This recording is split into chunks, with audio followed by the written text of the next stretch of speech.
That's good morning, everybody.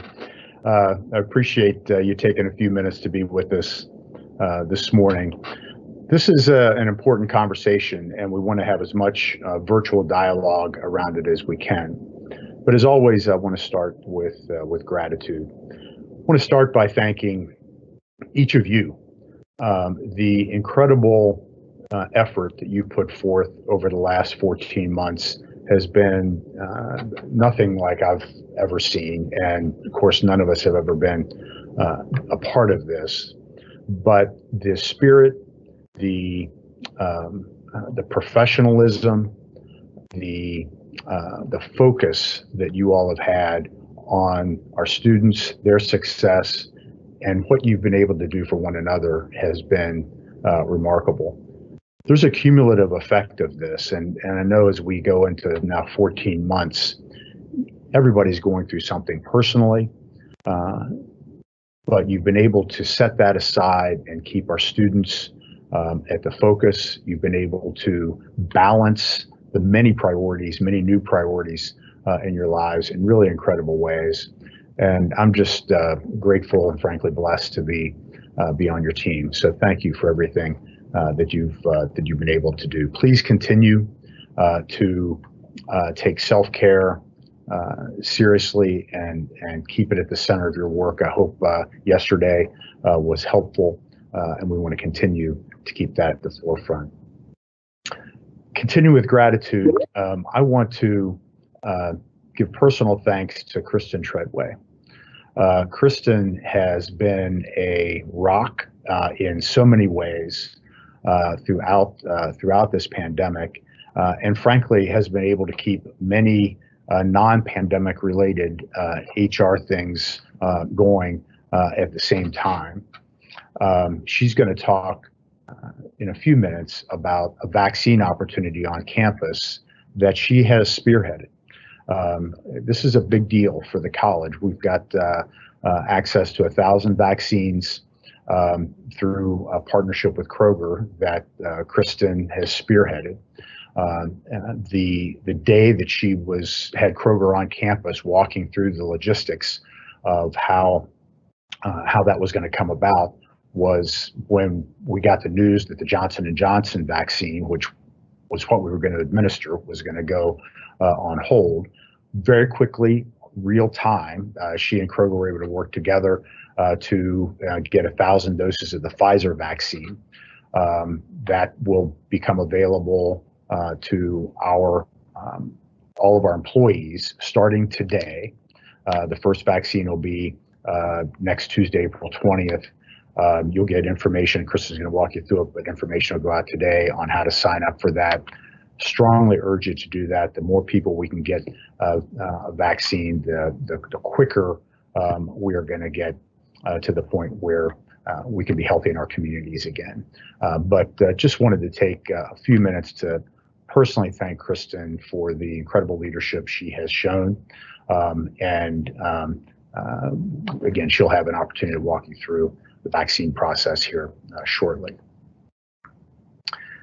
Even though current conditions remain tenuous, and it's not lost on us that we're having this conversation the day after Franklin County returned to purple status, we do want to look at a longer term view, because the high level public health data, as we look towards the summer, we think because of the increase in vaccine can be encouraging. We've got an opportunity to work together in the coming months to see if there's another option for the fall that might be a better situation for our students, and that's what we want to talk about today. We know a lot can change over the next 5 months. We've got a good plan on what to do in a worst case scenario. We want to start thinking about what a better case scenario might look like if public health conditions allow in August. We again will continue to be guided by public health data and student success data. And again, despite this near-term setback, we do think the public health data will trend in the right direction this summer. Our student success data is trending in the wrong direction.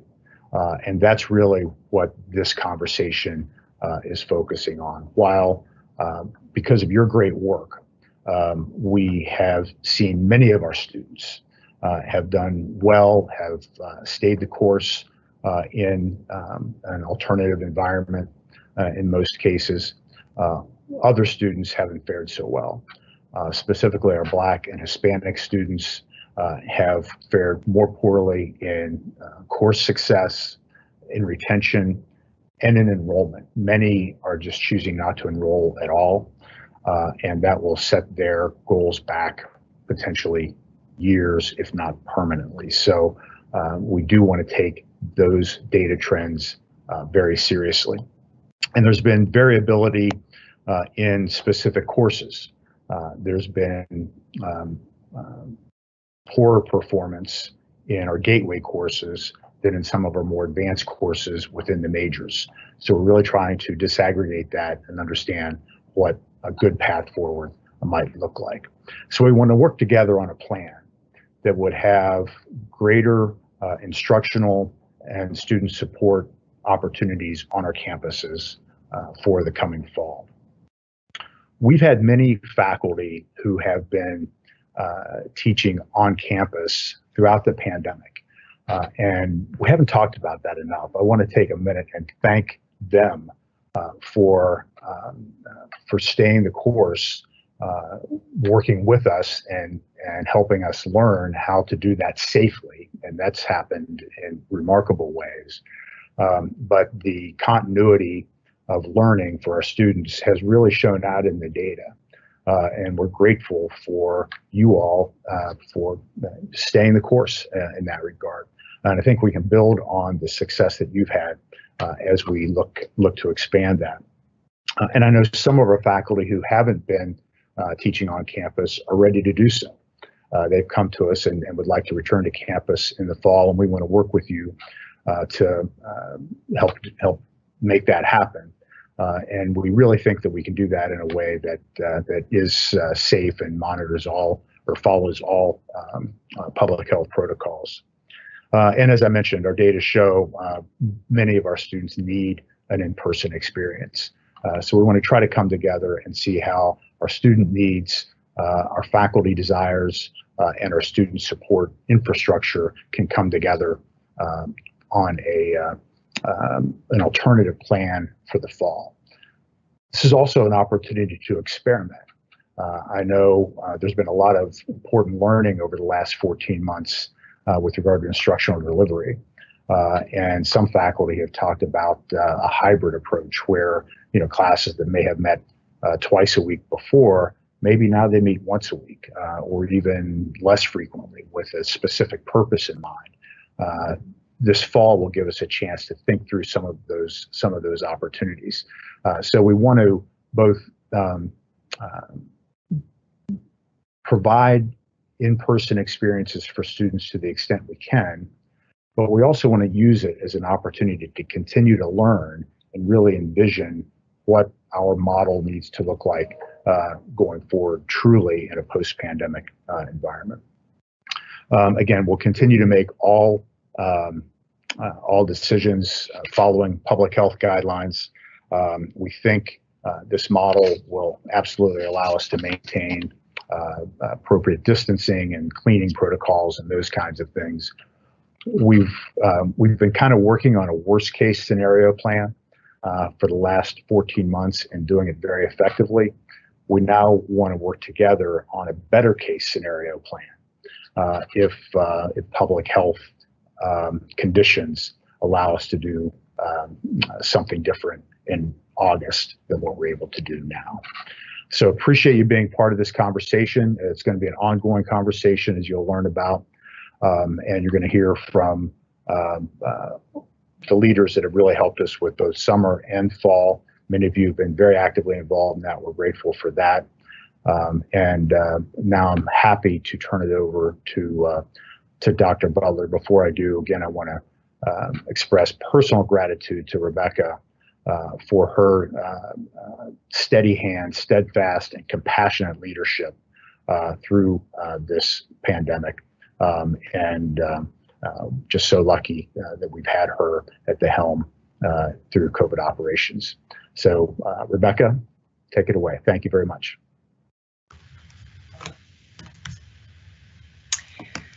Thank you, Dr. Harrison. Good morning, everyone.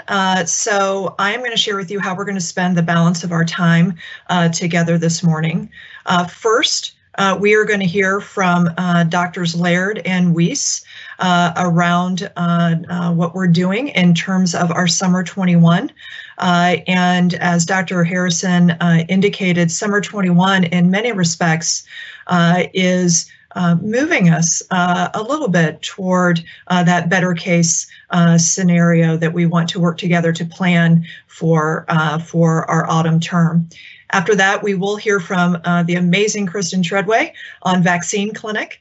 And then Kristen will turn it back over to me. We'll walk in a little more depth on our autumn 21 framework. We want to leave plenty of time for questions from all of you. And then at the end, we will wrap up with next steps and communication.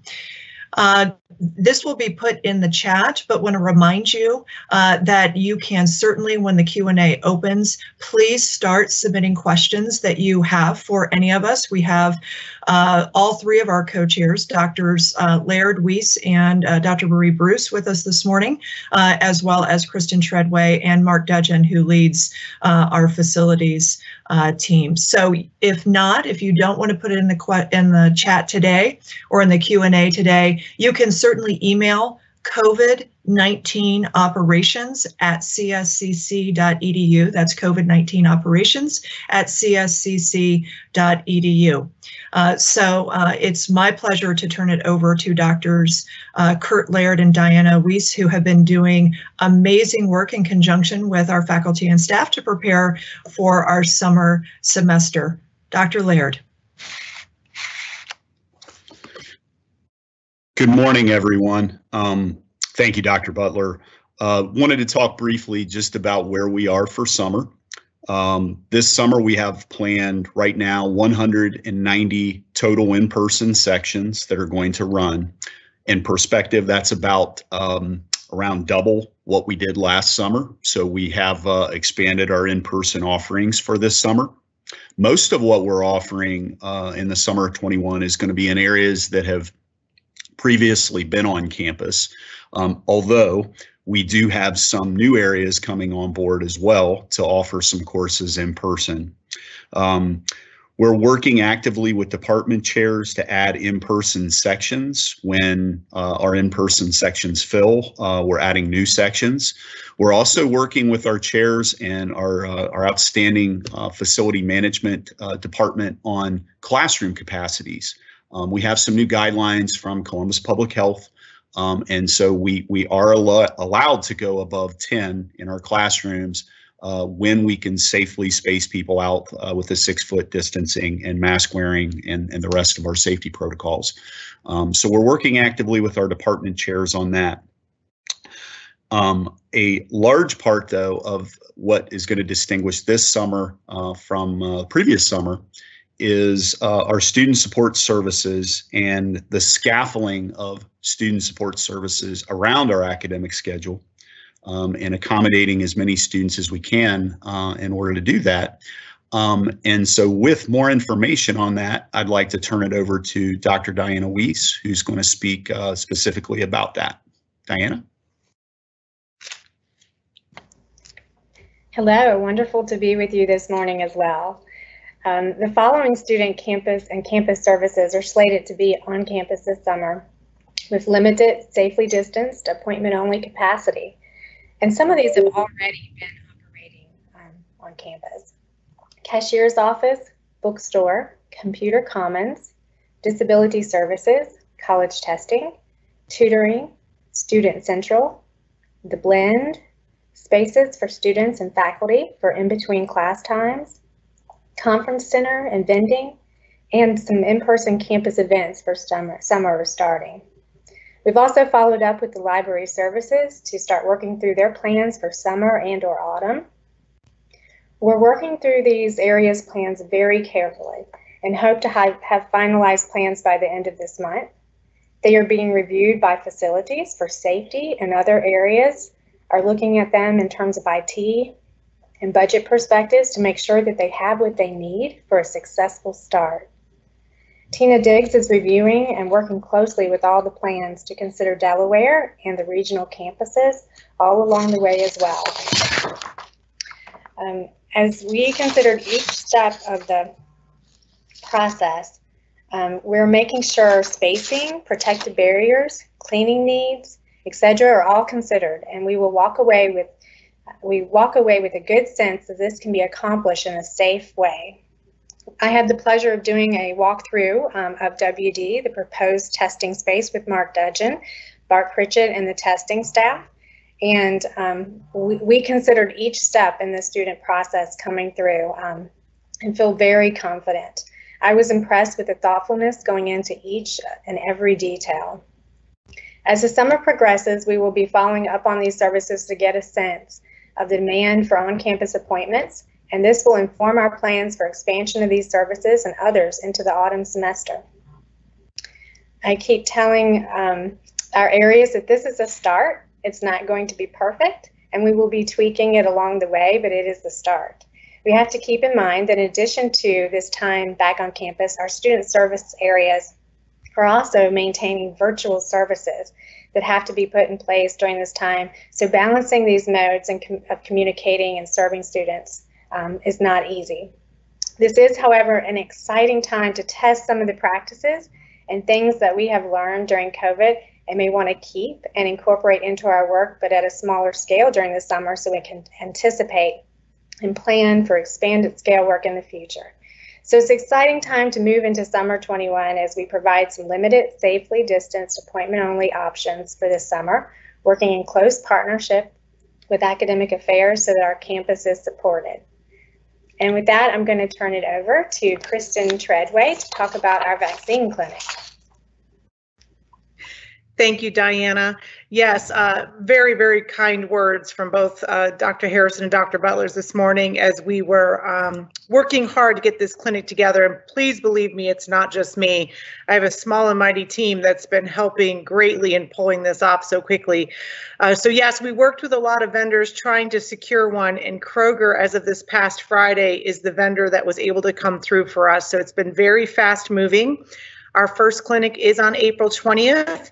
It was supposed to be Johnson & Johnson, and of course, the morning they were coming to do the walkthrough on Tuesday morning, that fell apart, as everybody can imagine, and we did move it to Pfizer.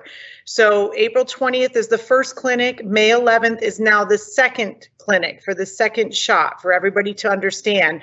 But a lot of what I'm going to talk through right now is going to be focused on April 20th, but please understand a lot of the same things will be in place for May 11th. So yes, we have 1,000 shots coming in. It has been an incredible moment, understanding and learning everything about what goes into a clinic. They will be on site actually doing the shots from 10 a.m. until about 4 o'clock. The first shot is at 10. The last shot is scheduled for 3:45. That being said, the Kroger team will be on site on the day before as well as the day after doing some cleanup, and they will be here as early as 7:30 in the morning on Tuesday and as late as 6 p.m. on Tuesday night.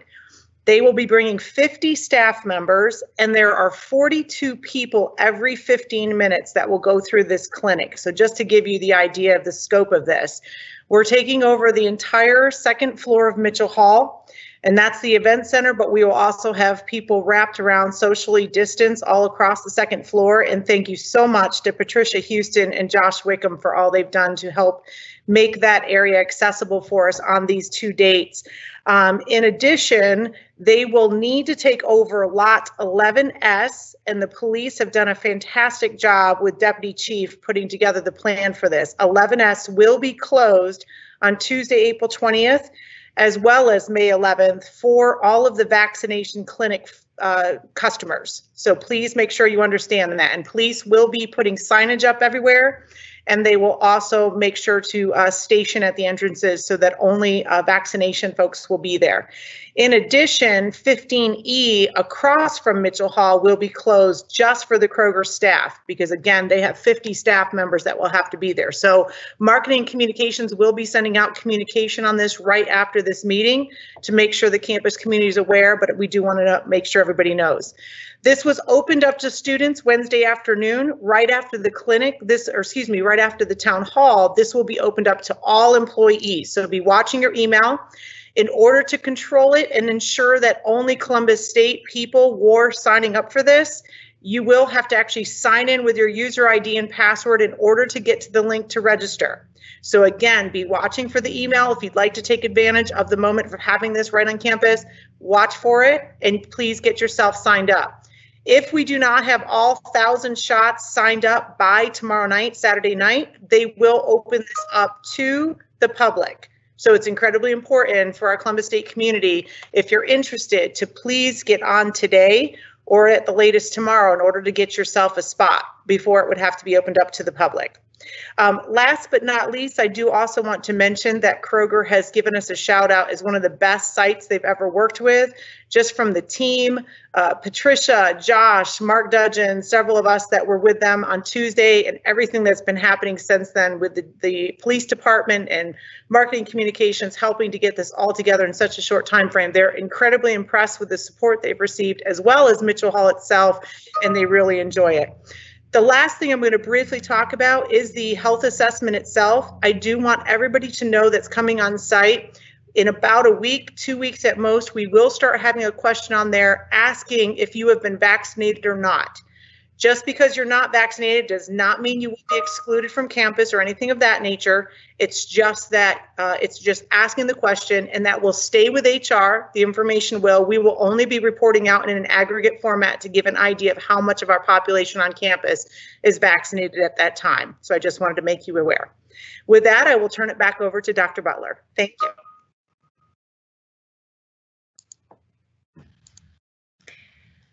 Thanks so much, Kristen. And again, thank you and the entire team for the tremendous work on the vaccination clinic. This is exciting. This is the hope of the future.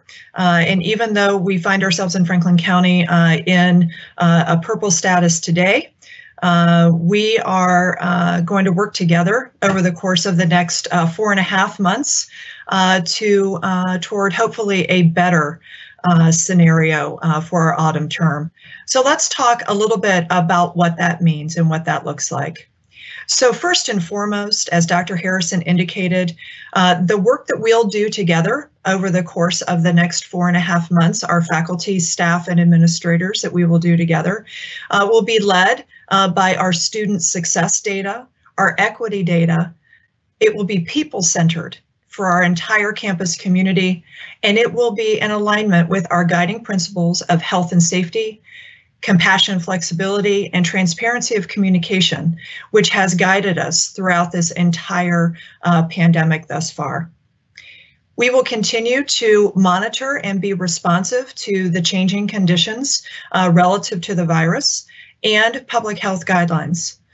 Kristen and her team, I have been involved, Stephanie Albrecht has been involved, and COVID operations leadership has been involved in working with Ohio Health and their medical experts in a routine and regular way, as well as Columbus Public Health from a public health standpoint. We continually reach out to them. They have been incredibly helpful and responsive to us in terms of answering questions, seeking guidance. We will continue to do that as we head toward the autumn term.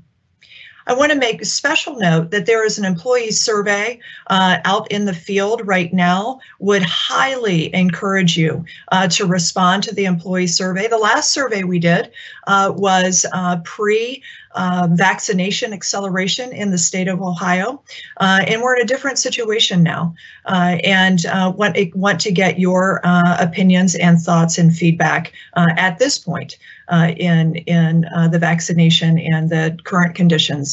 So please respond to that employee survey. So let's talk a little bit about what we believe a better autumn 21 scenario will look like for us.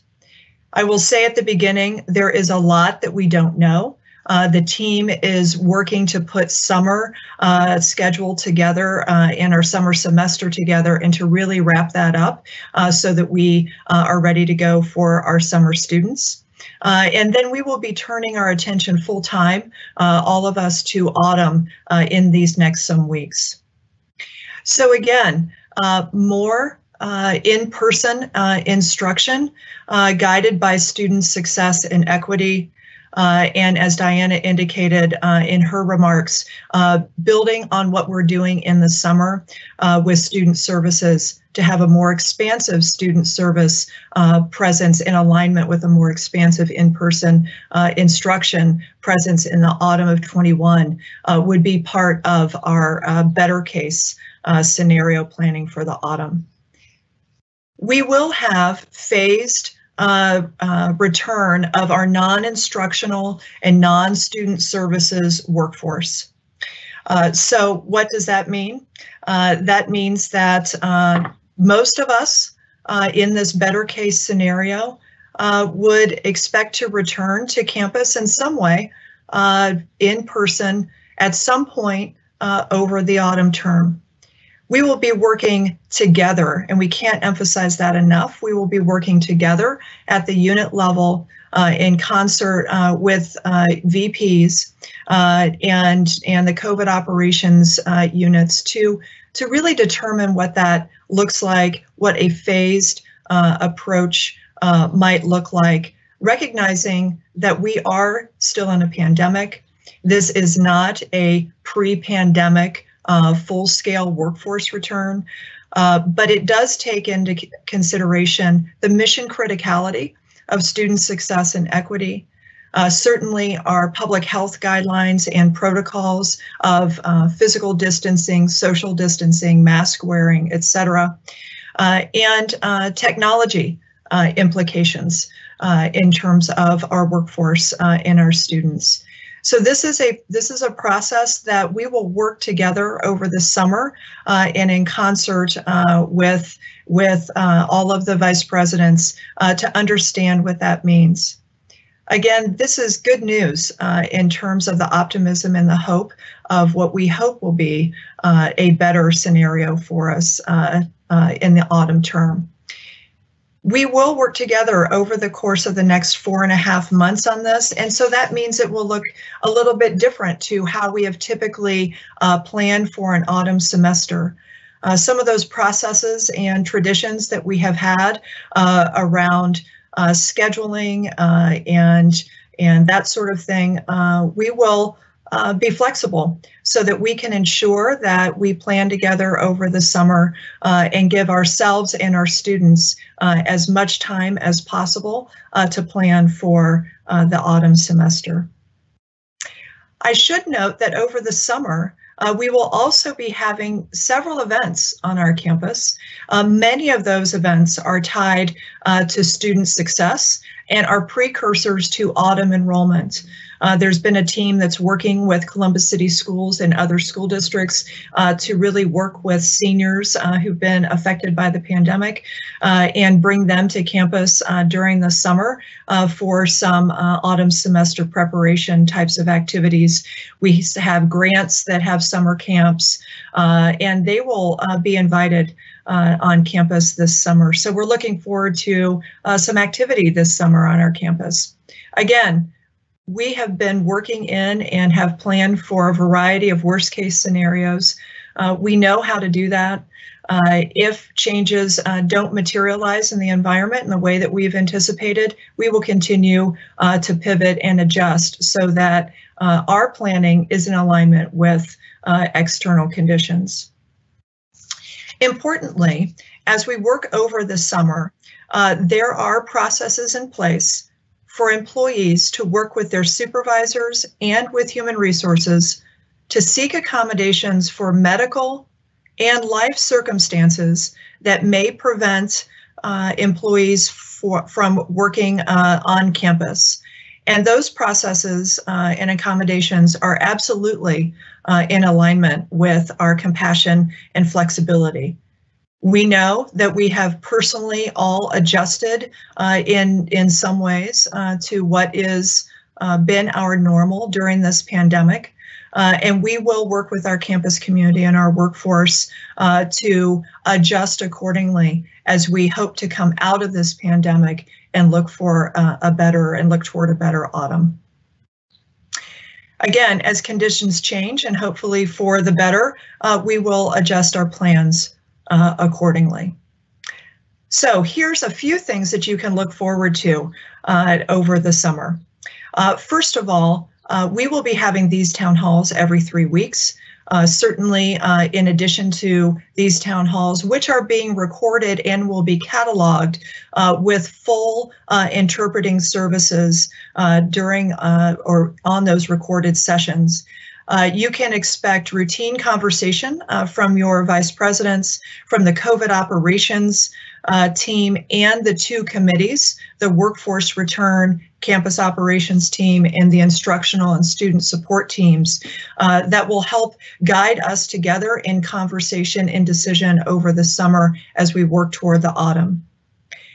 You can look for in the next several weeks a less rigid process for those of us that want to work on campus in a more routine way or want to instruct on campus and teach on campus or provide opportunities for office hours in a socially distanced capacity, opportunities to tutor and work with our students in a socially distanced capacity. Look for information about a new process which will be less rigid than the process that we have had to date. And finally, as the weather continues to get a little nicer, hopefully, and warmer, we will have opportunities at our downtown and our Delaware campuses to have tours of what it looks like for on campus in a socially distanced way to review what our campus looks like. Many of us haven't been on campus for 14 months, believe that. And we want to give people the opportunities to tour. What does a socially distanced and cleaning protocoled classroom look like? What does a student lounge look like? What do student services offices look like? Again, both downtown and Delaware. And if we can do this when the weather is nice, we would like to mix these tours with the opportunity for some socially distanced fellowship in our campus courtyards. It has been far too long since we've seen each other in person, and we want to give each other the opportunity, not obligation, but opportunity if you feel comfortable to come and view our campus and view the work that our facilities teams, our IT teams, our instructional and student support teams have been working so diligently throughout this entire pandemic to keep us safe and healthy, to see what our campus looks like, and perhaps to engage in some much needed fellowship. So stay tuned for that. So with that, I am going to turn it over now to our Q&A. And I know there have been a lot of questions that have come in.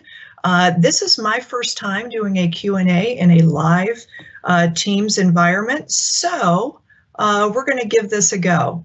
So give me just a moment to take a look at some of the questions, and we will get started.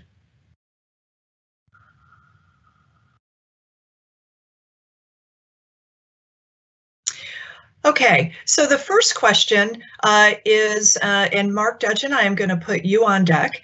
The first question is regarding the safety of our water, water fountains and faucets that have not been used for some time. And when the AC comes on and it has not been widely used, will the water be tested? What are we doing about AC and filtration of our HVAC system? So, Mark, going to turn it over to you. I know I had that concern and question when I started coming on campus some months ago. So, Mark. Hey, good morning. Thank you, Dr. Butler. This is an excellent question and one that we try to get the message out about on a regular basis.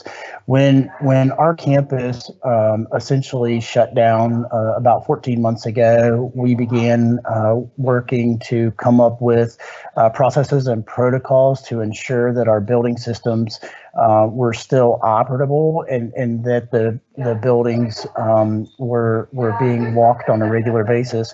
With that, with our water management, our technicians have continued to walk the buildings on a regular basis. They have continued to add water to the traps to keep the traps from drying out. We have been cycling the water fountains, the toilets and urinals and sinks in our buildings to keep that water cycled on a regular basis. In addition to that, hot water tanks have been exercised to minimize calcium and other mineral buildups. Our buildings are cooled and chilled with a combination of chillers. We also have cooling towers on campus. We implemented a new water treatment company in the last 2 months, and with that, we have added new water treatment equipment. With regards to Legionnaires and Legionellas, our water is tested on a regular basis for that. We have proactive treatments that occur, and we receive monthly reports and alerts if there are any abnormalities in the water.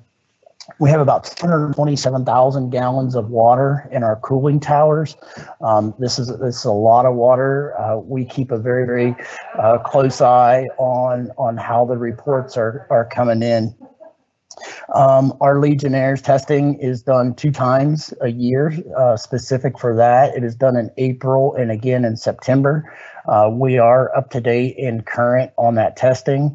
And we'll continue to keep a close eye. We understand that this is a concern for many people as they return back to campus, and we are doing. I feel like we're doing a great job to keep the water in a safe condition. So, Dr. Butler, back to you.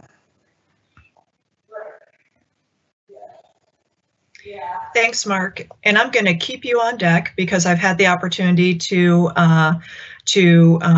review some of the other questions that have come in. So, Mark, if you could address briefly for us 2 things. One is HVAC filters and the air filters. What types of air filters do we have on campus, and how have we been thinking about air filtration relative to COVID-19?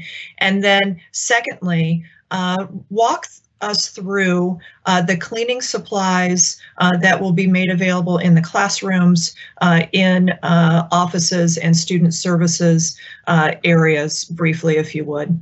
Oh, and I'm sorry, there's another one. And how our wonderful custodial team and facilities teams have been kind of cleaning our campus this entire time.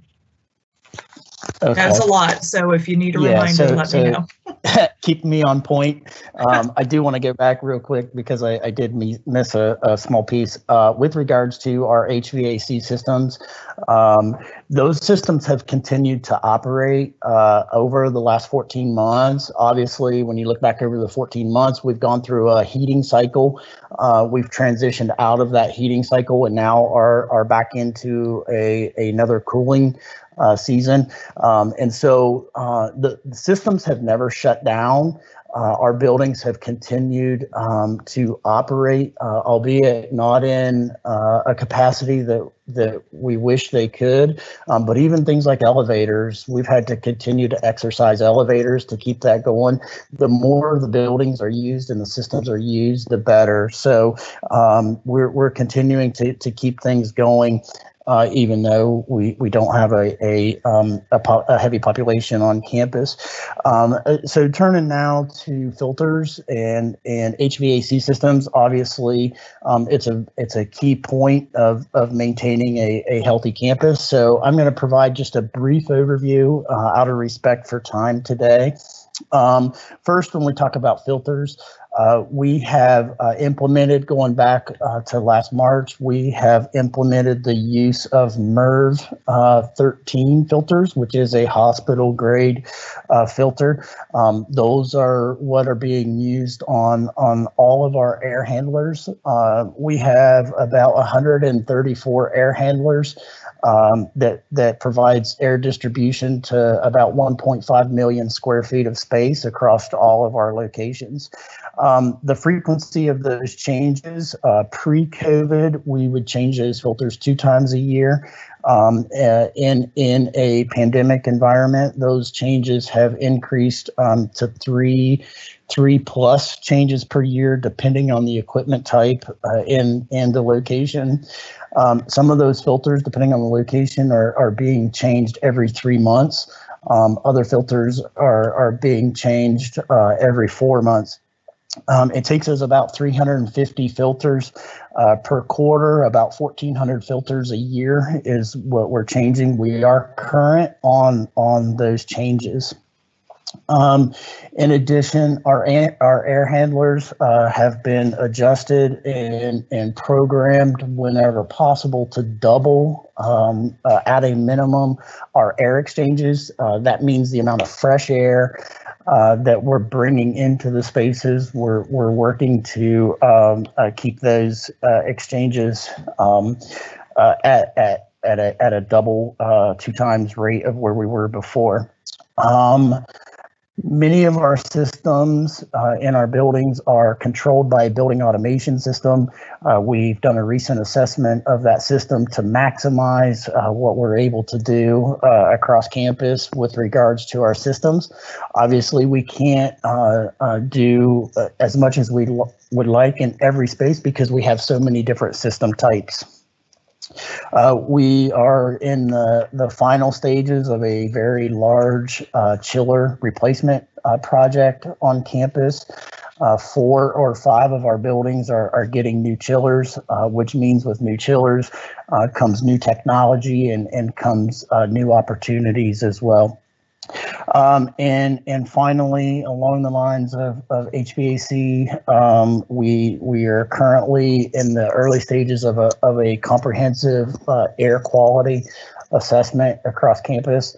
Obviously, this is a very, very large project, and we're continuing to work on this as we go forward, and we'll be happy to share the results of that as we have more information. Turning now to cleaning. With regards to cleaning, when we entered a pandemic posture back in March, we began transitioning our cleaning protocols from cleaning for health to cleaning for safety, which meant we had to adopt and implement new practices across our spaces.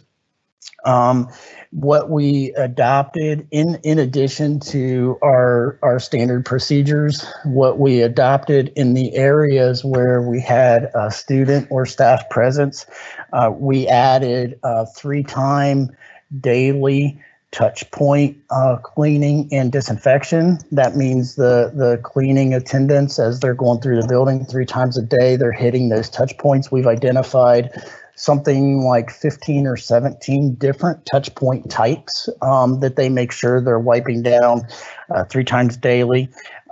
Additionally, we have 1-time daily electrostatic spraying in the restrooms. 1-time weekly electrostatic spraying in the common areas and the occupied spaces as well. These measures are in addition, obviously, to the routine cleaning that they're doing, and are also in addition to the response that we provide when we have a COVID concern on campus, and each of one of those concerns are approached differently depending on the situation.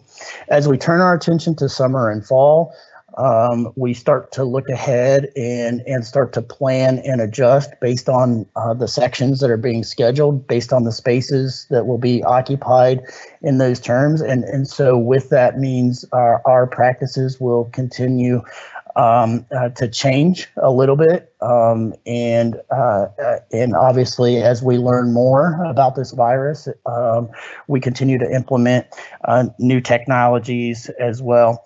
We'll continue to review the spaces. We'll continue to engage with our stakeholders across campus to walk the spaces, to identify best practices, to make sure that we have traffic patterns established, to make sure we're not overpopulating certain spaces. Moving on to cleaning supplies and what that process looks like. We have been very diligent in our approach to providing cleaning supplies to the areas on campus where there is a presence. We want to make sure that we provide adequate supplies of disinfecting spray, of disinfecting wipes, of roll towels, of facial coverings. And we'll also continue to work with each department and area to provide supplies that may be specific to a certain area or to a certain lab. Again, along those lines, we're continuing to adopt new practices. What you'll begin to see in the summer term is you will begin to see personal protective sanitization stations across campus. It'll have a hand sanitizer, it'll have a roll towel, it'll have a basket on the bottom that'll have many of these supplies. These will be positioned in the occupied labs, classrooms, common areas, and in our outdoor spaces as well. So, Dr. Butler, did I cover everything there? Yes, you absolutely did, Mark. Thank you. So we're going to give Mark a little bit of a break here, and thank you, Mark. That was very well done, and just tremendous kudos to your entire team and our custodial team for keeping our campus operating and healthy and safe for the past 14 months. I am going to put Kristen Treadway on deck. We have a lot of questions about the vaccine clinic and vaccinations in general, so I'm going to put you on deck. Kristen, before we get there are a couple of questions that I will answer. One question is, can faculty meet with and work with students on campus? Yes, you can, and we invite you to do so.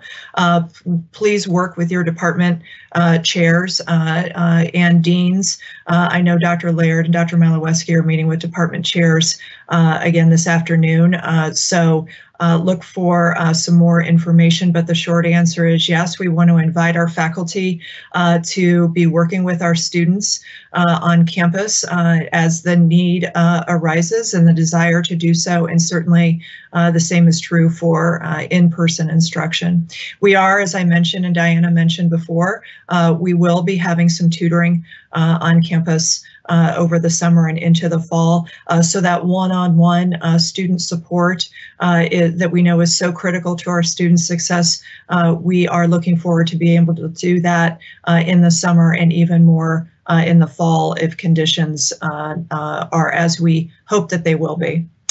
Okay, so Kristen, a couple of questions regarding vaccination. One is, hold on, let me get to it.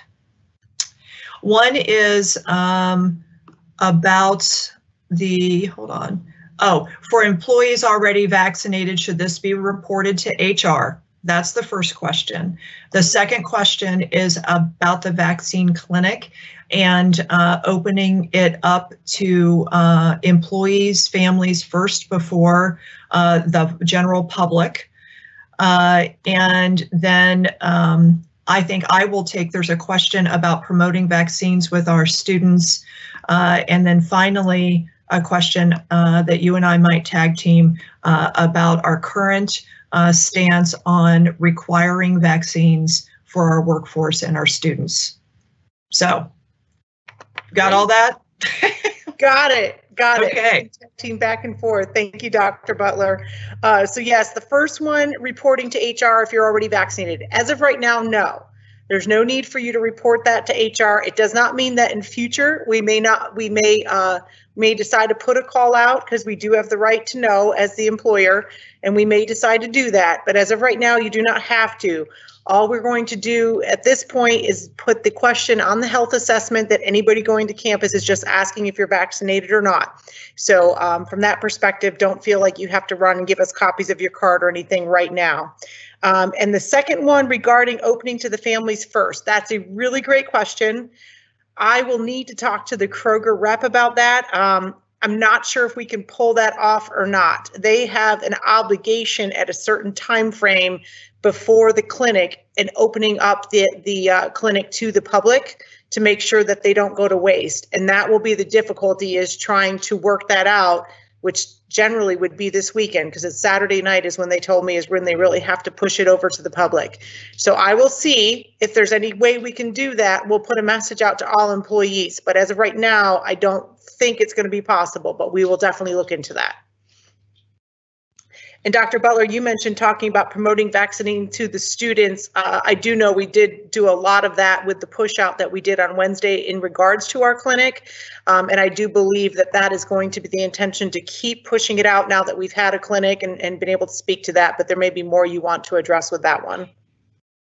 Yes, thanks, Kristen. And Ben, I can just talk. You don't have to keep toggling between. Oh, you just did. Hello, everyone.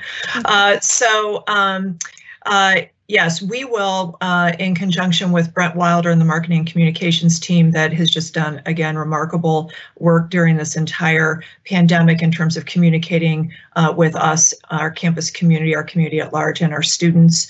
We will continue to highly encourage our workforce and our students to get vaccinated. As Dr. Harrison said, getting vaccinated is the key to a healthy community for us in this pandemic. So we will continue to do that.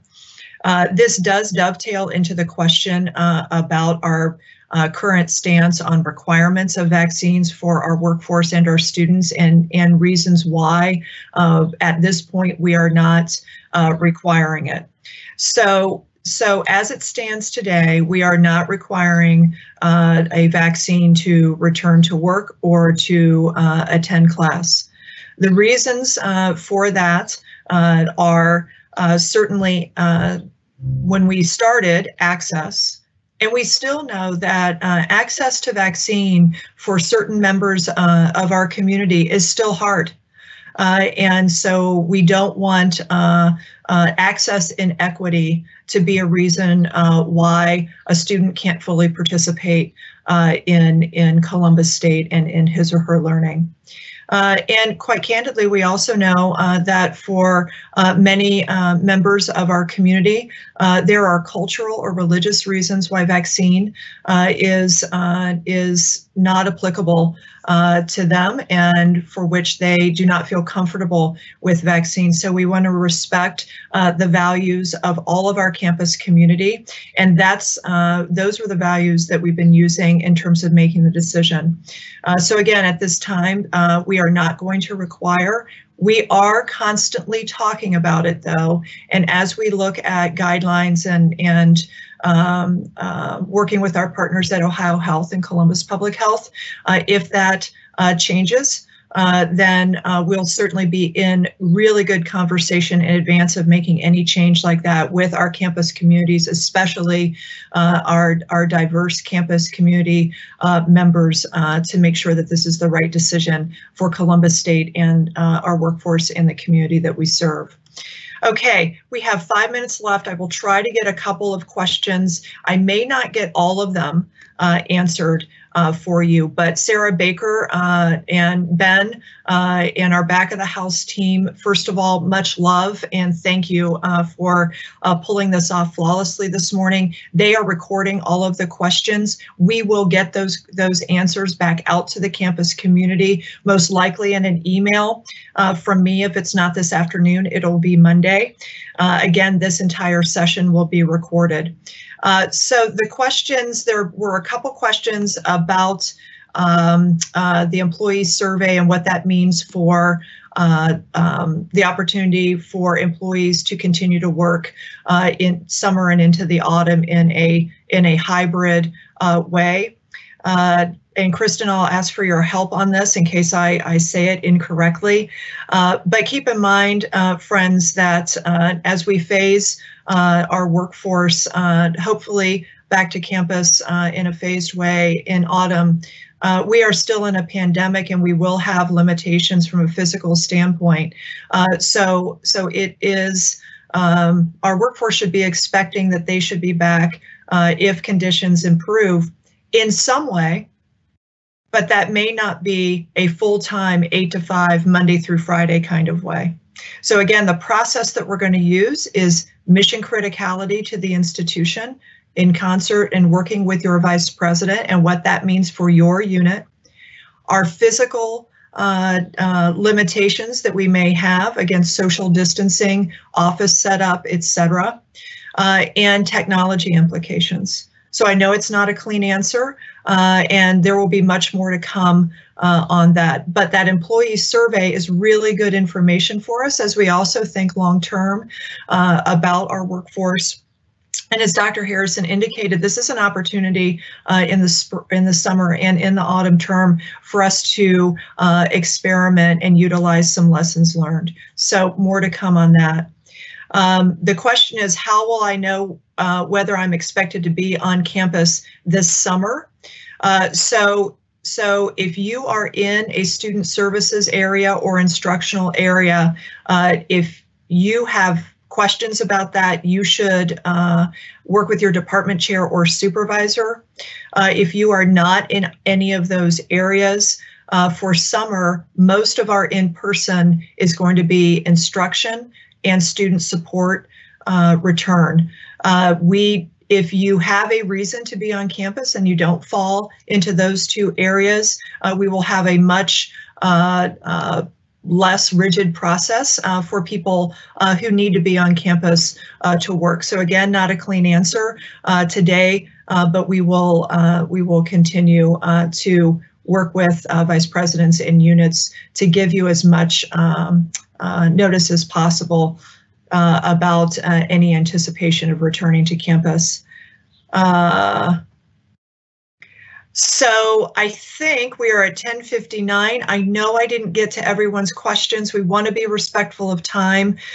We will answer all of the questions that we didn't get to. I know there was one about OAs greeting students, and there was one about lab fees. We will get you those those answers to those questions. We will be doing this again in 3 weeks. We will do them every 3 weeks as we lead into the autumn term, as we think it's necessary, and we want to continue to communicate with our campus community for sure. Look for more emails from me. Look for conversation from your vice president about what that means for your units for the autumn term, and look for opportunities for campus tours here at the downtown campus and at the Delaware campus. And let's end this Friday with the hope and optimism of a better scenario as we move into the autumn term. I can't thank you all enough for all of your grace, compassion, and real commitment to student success in our campus community over these 14 months. We're going to do all this together. And with that, have a fabulous Friday and wonderful weekend. Peace.